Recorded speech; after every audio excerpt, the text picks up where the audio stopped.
សូមស្វាគមន៍ជាបន្តមកកាន់កម្មវិធី I am a singer Cambodia ប្រិមត្តទូរទស្សនិកជនការបង្ហាញសមត្ថភាពជាបន្តបន្ទាប់រវាងតារាចម្រៀងអាជីពរបស់យើងដែលបង្ហាញសមត្ថភាពជូនទៅដល់លោកអ្នកនៅក្នុងសប្តាហ៍នេះគឺមាន4រូបហើយចាដោយឡែកយើងនៅសល់3រូបទៀតហើយបងប្អូនក៏ប្រកាសជាចង់ដឹងដែរថាតារាចម្រៀងអាជីពទី7ដែលចូលមកជំនួសនៅក្នុងសប្តាហ៍នេះថាតើជាអ្នកណាបាទឥឡូវនេះលោកអ្នកក៏បានឃើញហើយក្នុងការបកស្រាយបទចម្រៀងជាបន្តបន្ទាប់ដែលស្ថិតនៅក្នុងទម្រង់ជីកេរបស់វត្តមានតារាចម្រៀងអាជីពសូមបញ្ជាក់ជូនថារាល់ការបង្ហាញជូននៅសមត្ថភាពនេះគឺជាការសហការដ៏ពិសេសរបស់គ្រូភ្លេងដោយឡែកក្នុងការលៃលោកនៅការកែទម្រង់ជីកេដើម្បីធ្វើឲ្យបងប្អូននឹងស្រឡាញ់និងពេញចិត្តគឺជាសមត្ថភាពដ៏ពិសេសក៏ដូចជាការប្រកួតប្រជែងរបស់គ្រូភ្លេងផងដែរប្រិមត្តទូទាំងសិស្សជននៅក្នុងវគ្គនេះលោកអ្នកនឹងបានឃើញក៏ដូចជាបានស្ដាប់នៅក្នុងការបង្ហាញជូននៅសមត្ថភាពជាបន្តទៀតរបស់វត្តមានតារាចម្រៀងអាជីពនៅក្នុងកម្មវិធី I am a singer Cambodia មុននឹងផ្ដល់ជូនយើងខ្ញុំទាំងពីរអ្នកសូមអរគុណដល់អ្នកឧបត្ថម្ភធំនៅក្នុងកម្មវិធី Mazda រថយន្តដែលពេញនិយមនិងឈានមុខគេជានិច្ច Clear បង្កើតភាពស្រស់ស្រាយកម្ចាត់អង្គែគ្មានសល់ Clear គ្មានអ្វីត្រូវលាក់បាំង លីហូវេលុយសវត្ថភាពទ្វេដងទំនុកចិត្តទ្វេដងប្រិមត្តទូទាំងសិស្សជនពេលវេលាដែលបងប្អូនកំពុងតែទន្ទឹងរង់ចាំនៅក្នុងវគ្គនេះក៏ឈានចូលមកដល់ទៀតហើយជាមួយនឹងវត្តមានតារាចម្រៀងអាជីពដែលធ្វើការសហការជាមួយនឹងលោកមុំមិថុនាប្រិមត្តទូទាំងសិស្សជនដើម្បីជាកម្លាំងចិត្តសូមផ្ដល់ស្នូតែដៃអបអរសាទរបានខ្លាំងៗដល់គ្នាបាទ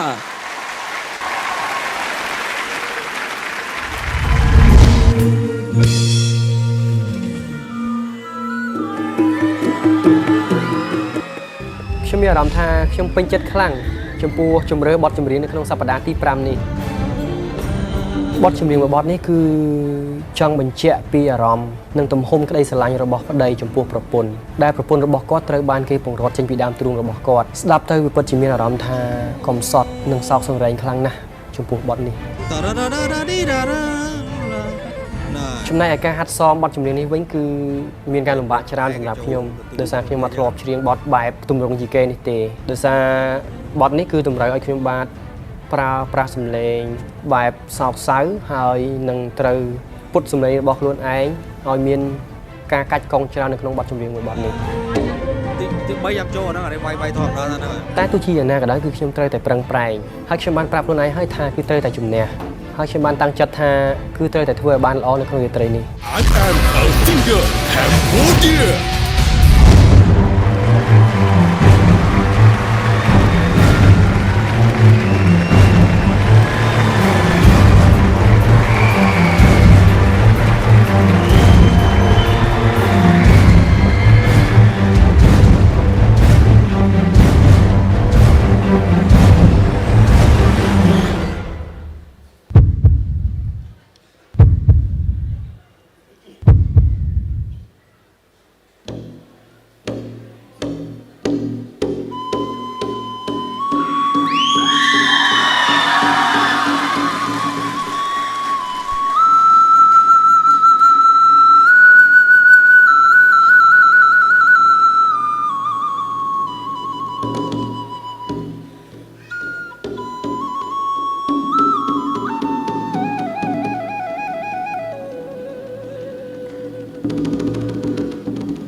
យទៀវស្រី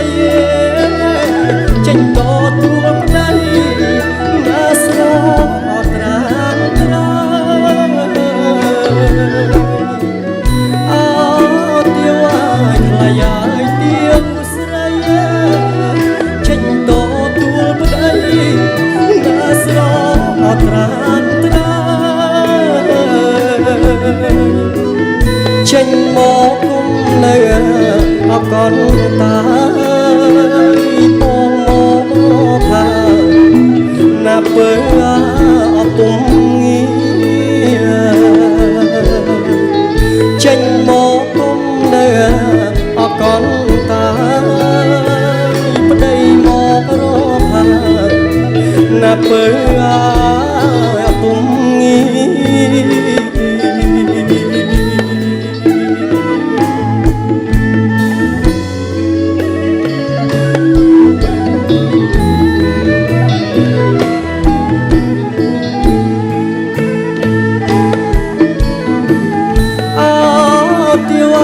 ថ្លៃហើយទៀវតនទេ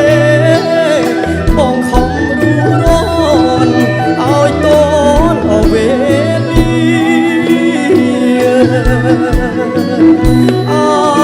ទៀវហើយថ្លៃហើយទៀវតនទេ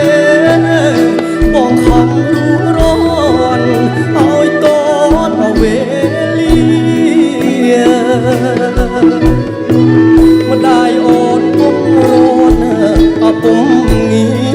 របងខំរៀបការកាត់ក្តីអាឡ័យម្ដាយអូនពុំរនអពុំងារបងខំរៀបការកាត់ក្តីអាឡ័យ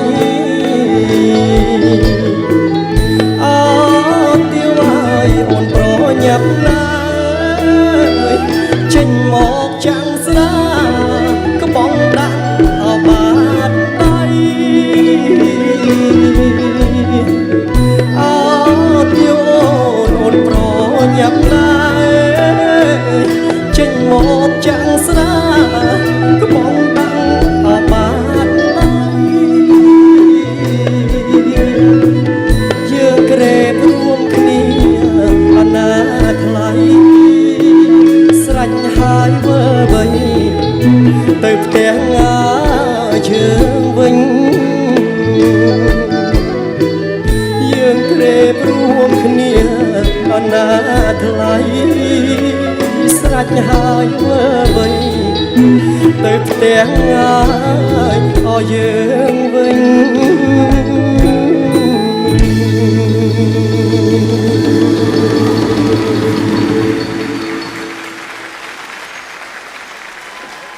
អូហូបាទពិតជាអស្ចារ្យមែនទែនបាទសូមប្រស្នូទៅដៃខ្លាំងៗជលោកដួងវិរិយសិទ្ធអរគ្នាបាទជំរាបសួរវិរិយសិទ្ធ ចាជំរាបសួរវិរិយសិទ្ធ បាទចេញបុកណាទាវនេះព្រោះណាបាទក្បាលដំបងចេញមកយើងផ្លុំខ្លុយសិនបាទផ្លុំខ្លុយនេះសូមតសើដល់ការផ្លុំខ្លុយដែលសិតសឹងទៅជាស្នាដៃនឹងទេពកោសលដ៏ពិសេសរបស់វិរិយសិទ្ធហើយការត្អូញត្អែរនៅក្នុងបទចម្រៀងនេះពិតជានៃនៅក្នុងចម្រៀងណៃនងរំដំចិត្តមែនទែនធ្វើឲ្យទូទស្សនិកជនកំពុងតែរំភើបចិត្តតាមការបកស្រាយរបស់វិរិយសិទ្ធបាទ ចាថ្ងៃនេះនឹងខ្ញុំទៅដឹងដែរថាវិរិយសិទ្ធគាត់ផ្លុំខ្លុយបានណាចាអរគុណច្រើនអារម្មណ៍នៅពេលនេះយ៉ាងណាដែរថ្ងៃនេះខ្ញុំពិតជាមានមោទនភាពខ្លាំងណាស់ដែលបានបកស្រាយបទចម្រៀងដែលជាកេរមរតកជាចង្វាក់ប្រពៃណីខ្មែររបស់យើងពិតៗហើយនេះគឺជាតម្លៃបាទតម្លៃរបស់ខ្មែរយើងដែលកូនខ្មែរទាំងអស់គួរយល់ដឹងទាំងអស់គ្នាផងដែរហើយខ្ញុំបាទក៏ចង់មានពាក្យខ្លះផ្ញើជូនទៅដល់បងប្អូននៅទីនេះក៏ដូចជាអ៊ំពូមីងលោកតាលោកយាយនៅតាមគេហដ្ឋានដែលបានជួយបោះឆ្នោតឲ្យខ្ញុំបាទកន្លងមកគឺថាសារសម្លេងបោះឆ្នោតរបស់ទស្សនិកជនគឺជាកាដូនៃក្តីសង្ឃឹមរបស់ខ្ញុំឲ្យខ្ញុំមានកម្លាំងចិត្តដើរទៅមុខហើយជាពិសេសកូនខ្មែរជាពិសេសបងមិត្តសិល្បករទាំងអស់ក្រោកឈរទាំងអស់គ្នាពួកយើងសិតតែមានសមត្ថភាពម្យ៉ាងម្នាក់ទាំងអស់គ្នារៀងខ្លួនហើយសម្រាប់ខ្ញុំជាប់ឬក៏ធ្លាក់ក៏ខ្ញុំនៅតែគិតថាពួកយើងនៅវិថីមួយដែលដើរនៅលើវិថីសិល្បៈធ្វើយ៉ាងម៉េចឲ្យសិល្បៈ រីក រុង ចម្រើ រឿង នចា កុំឲ្យចាញ់ប្រទេសជិតខាង ចា បាទអរគុណ អរគុណច្រើន អរគុណវិរៈសិទ្ធបាទ ហើយ លេខប្រម៉ូតខ្លួនឯងដែរ ចាផ្ដាំតិចទៅ ហើយ ចា ខ្ញុំបាទដូរលេខសម្គាល់ហើយគឺឥឡូវសប្តាហ៍នេះគឺលេខ5 ចាលេខ5មិនលើកដៃ2វិញ អស់ច្រឡំសប្តាហ៍ពីរ ចេះបញ្ញានិមន្ត លេខ5មកដៃកាន់ខ្លុយបាទលេខ5ផ្ញើទៅ2016ហើយខ្ញុំឆ្លៀតឱកាសអរគុណដល់លោកគ្រូរបស់ខ្ញុំមុំមិថុនា ចា មានយប់ខ្លះគាត់អត់បានគេងទេគាត់ឲ្យខ្ញុំផ្លុំខ្លុយឲ្យគាត់ស្ដាប់តាមទូរស័ព្ទ ឲ្យតែថ្ងៃស្អែក អ គាត់ ត់គៀបសង្កត់អីហ៎អត់គៀបសង្កត់ទេហ៎ ថ្ងៃខ្លះម៉ោង3ម៉ោង4គាត់បានគេងទេបើខ្ញុំបាទបានហាត់រៀនពីគាត់ច្រើនណាស់បាទតាមពិតគាត់ពិត ជឿន ប្រឹង ជឿន ប្រែង ការអញ្ចឹងគាត់គេងអត់លក់ណាចាគាត់ចង់ស្ដាប់ណាដល់អញ្ចឹងទៅម៉ោង3ម៉ោង4 បាទតើបានស្ដាប់សម្លេងខ្លុយរបស់សិតសិនបានលោកបំពេបានគាត់សម្រានទៅលងលក់បាន គាត់ បាទអញ្ចឹង សែនសំឡេងខ្លុយទៅវិញទៅមកខុសផងត្រូវផងអញ្ចឹងទៅបាទ ចាអរគុណច្រើនជូនពរសំណាងល្អក្នុងសប្តាហ៍នេះចា អរគុណបាទ អរគុណបាទ ចាឥឡូវលោកគ្រូមកមិថុនាមកទទួលកូនសិស្សរបស់គាត់ហើយចាសូមផ្ដល់ជាសម្លេងស្វាគមន៍ទាំងអស់គ្នា បាទ ចាឥឡូវនេះយើងចង់ស្ដាប់ការយល់ឃើញពីសំណាក់លោកមុំសកុនធាចាលោកគ្រូយល់ឃើញយ៉ាងណាដែរជាមួយនឹងសមត្ថភាពរបស់វិរៈសិទ្ធិ បាទអស្ចារ្យណាស់មុល ចា ថ្ងៃនេះមិននឹកស្មានថាវិរៈសិទ្ធធ្វើបានល្អយ៉ាងនេះទេពីព្រោះយើងមើលឃើញទៅគាត់មិនត្រឹមតែច្រៀងចេះផ្លុំខ្លុយទៀត ចា បាទផ្លុំខ្លុយពីរោះហើយច្រៀងក៏ពីរោះទៀតជាពិសេសអាកលុកកលៈបត់នេះគឺបត់កំសត់ណាគាត់អាចអឿនទៅតាមបត់ដោយសំឡេងក្អួនកៅរបស់គាត់អាចបត់បែនតាមបត់ហ្នឹងបាន ចា ហើយក៏សូមសរសើរដល់គ្រូភ្លេងរបស់គាត់ដែរដែលគាត់បានកែសម្រួលភ្លេងឲ្យមានភាពងាយស្រួល ចា ដល់វិរៈសិទ្ធបាទ សរុបមកបារម្ភចំនួនកូនសិស្សលោកគ្រូអត់ទេ បាទប្រៀបមួយសិស្សខ្ញុំប្រហែលជាមិនជាប្រហែលទេមិនអីទេណា បានផ្លុំខ្លុយយោង បាទផ្លុំខ្លុយយោងអរគុណបាទអរគុណ អរគុណលោកគ្រូបាទអរ លោក គុណ គ្រូសំពទីយល់ឃើញយ៉ាងណាដែរខុសពីលោកគ្រូមុំសកុនធាឬក៏យ៉ាងណាចា ដួងវិរៈសិទ្ធិជាដំបូងខ្ញុំសូមស្ញប់ស្ញែងចំពោះអ្នកចម្រៀងដែលមានសម្លេងក្រអួនបន្ថែមពីលើសមត្ថភាពដែលគាត់មានសមត្ថភាពដែលអាចសម្ដែងនៅឧបករណ៍បុរាណរបស់យើងបានយ៉ាងល្អនៅក្នុងបទចម្រៀងមួយនេះសម្រាប់បទនេះផងដែរបើទោះបីជានឹកកលុកកលៈអឿនអងណៃណងដែលជារបៀបទម្រង់បុរាណបែបនេះក៏គាត់ធ្វើមិនដល់កម្រិតក៏ប៉ុន្តែគាត់នៅតែរក្សាយក style របស់គាត់ភាពក្រអួនរបស់គាត់ដាក់នៅក្នុងបទនេះឲ្យទៅជារសជាតិថ្មីមួយរបស់គាត់បានយ៉ាងល្អផងដែរ ចាអរគុណច្រើនលោកគ្រូចាឥឡូវចង់ស្ដាប់បតិរបស់លោកគ្រូមកមិថុនាវិញឥឡូវធ្វើបាបកូនសិស្សខ្លាំងម៉ែបានម៉ោង3ម៉ោង4ហើយនៅទូរស័ព្ទទៅគ្នាឲ្យផ្លុំខ្លុយឲ្យស្ដាប់នេះចា បាទសូមជ័យលោកគ្រូបាទ ថ្ងៃនេះបែកការហ្មងលោកគ្រូចា ដល់ព្រោះបត់ពិសោធន៍ចឹងដឹងថាយើងធ្វើទៅសិស្សយើងអាចធ្វើបានអត់ចឹងហើយដល់ពេលភ័យជំនួសមិនហ្នឹងចិត្តតែភ័យ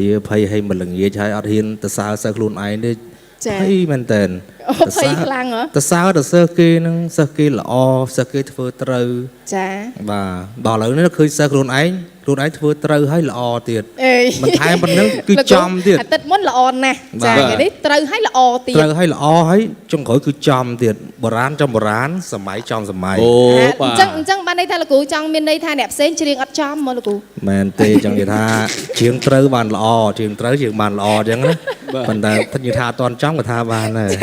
ខ្ញុំតែមិនឃើញលោកគ្រូសាយថ្ងៃនេះ បាទ ចា ល្អនេះល្អដោយសារតែដាក់តនកម្មដល់សិស្សផ្លុំខ្លុយដល់ម៉ោង3 3ភ្លឺទេ ចាលោកគ្រូឥឡូវអាទិត្យក្រោយធ្វើបាបវិរៈសិទ្ធិអញ្ចឹងទៀតទេលោកគ្រូ ចាំមើលវិញ្ញាសាសិន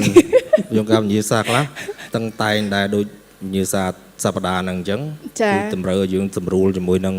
បុរាណចូលមកសម័យវិញ ចា អាកាលពីសប្តាហ៍មុនសម័យដាក់បុរាណអញ្ចឹង